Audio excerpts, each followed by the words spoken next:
In the shadows of California's cities, a nameless terror emerged in the late 1960s. An elusive figure who claimed responsibility for multiple brutal murders, taunting police with cryptic letters, and terrifying an entire nation. He called himself the Zodiac Killer. Part 1. The First Murders, the Birth of a Monster. The Zodiac's reign of terror officially began on December 20th, 1968. High school sweethearts Betty Lou Jensen and David Faraday were parked on a secluded road in Benicia, California, enjoying a quiet moment away from the world. But that peaceful evening was shattered when a car pulled up beside them. What followed was not a robbery, not an act of passion, but a calculated murder. Both teenagers were gunned down in cold blood. There was no rhyme or reason, just death. At first, authorities were baffled. Who could have committed such a senseless act? A random killing? Or was there something more sinister lurking beneath the surface? They didn't know it yet, but this was just the beginning. 6 months later, on July 4th, 1969, the Zodiac would strike again. Darlene Ferrin and Michael Mageau were parked at Blue Rock Springs Park in Vallejo. Once more, a car approached. The killer stepped out and opened fire, leaving Darlene dead and Michael seriously injured. But this time, the Zodiac left something behind: his voice. He called the police that very night, calmly confessing to the murders and even connecting it to the previous crime.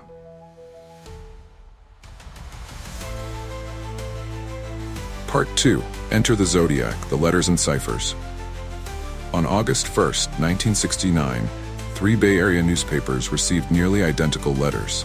Each letter opened with the chilling phrase, "This is the Zodiac speaking," and was filled with details only the killer could have known. But that wasn't all. Each letter came with a cryptogram, 3-part ciphers, which the Zodiac claimed would reveal his identity if solved. Immediately, the media and public were hooked. Was this a deranged man looking for attention?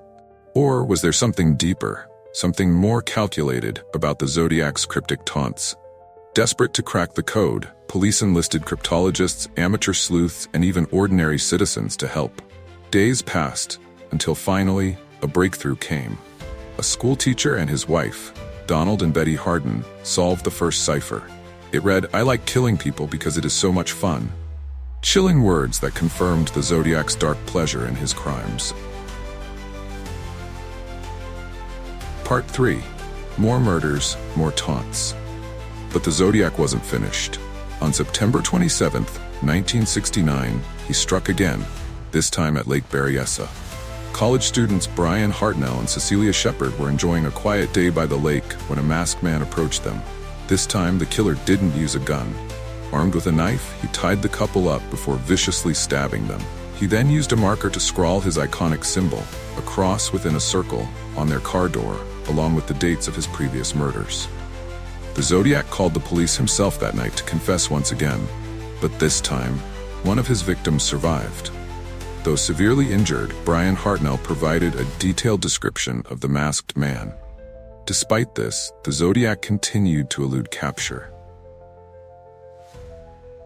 Part 4. The San Francisco Attack. The Zodiac gets bold. By this point, the Zodiac seemed unstoppable. His ability to kill without leaving a trace, his cryptic messages, and his bizarre need for public attention made him both a terror and a fascination. On October 11th, 1969, he ventured into the heart of San Francisco to claim another victim, Paul Stein, a taxi driver. This time, the Zodiac deviated from his usual pattern. He shot Stein in the head and casually walked away, leaving behind bloody fingerprints. Witnesses saw the killer, and a composite sketch was drawn. For the first time, police had a face to put to the name, but still, the killer slipped through their fingers. The Zodiac later mocked the police in letters, claiming that he was nearly caught but managed to outwit them once again. Part 5. The investigation heats up. Suspects and dead ends. With mounting pressure, the investigation into the Zodiac Killer ramped up. A number of suspects emerged, each with tantalizing evidence linking them to the crimes. Yet time and again, investigators hit dead ends. One of the most compelling suspects was Arthur Lee Allen, a Vallejo resident with a dark history. Allen was linked to the Zodiac case in numerous ways. He owned a Zodiac brand watch, had a history of violent behavior, and even told friends about his desire to kill. But despite the circumstantial evidence, investigators could never definitively tie Allen to the murders. Another suspect was Ross Sullivan, a library worker with a strange fascination with murder and cryptography. But, like Allen, the evidence against him never reached the level of proof required for an arrest.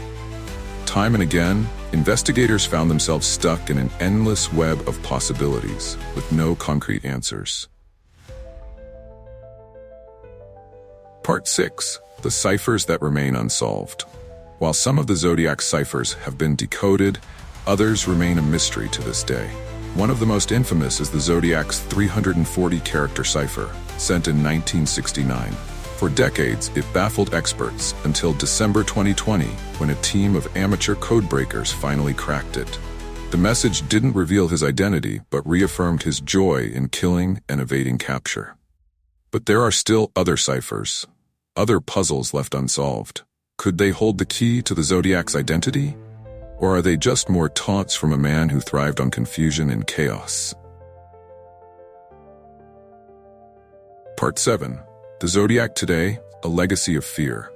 Decades have passed since the Zodiac's last confirmed letter, but the fear he instilled, the questions he left unanswered, and the lives he destroyed continue to haunt both the families of his victims and the world at large. The Zodiac Killer was never caught. He never faced justice. Could he still be alive today? Or did he take his secrets to the grave? Though the Zodiac vanished from public view, his influence on pop culture remains undeniable. From books to movies, his mysterious case has fascinated true crime enthusiasts for generations.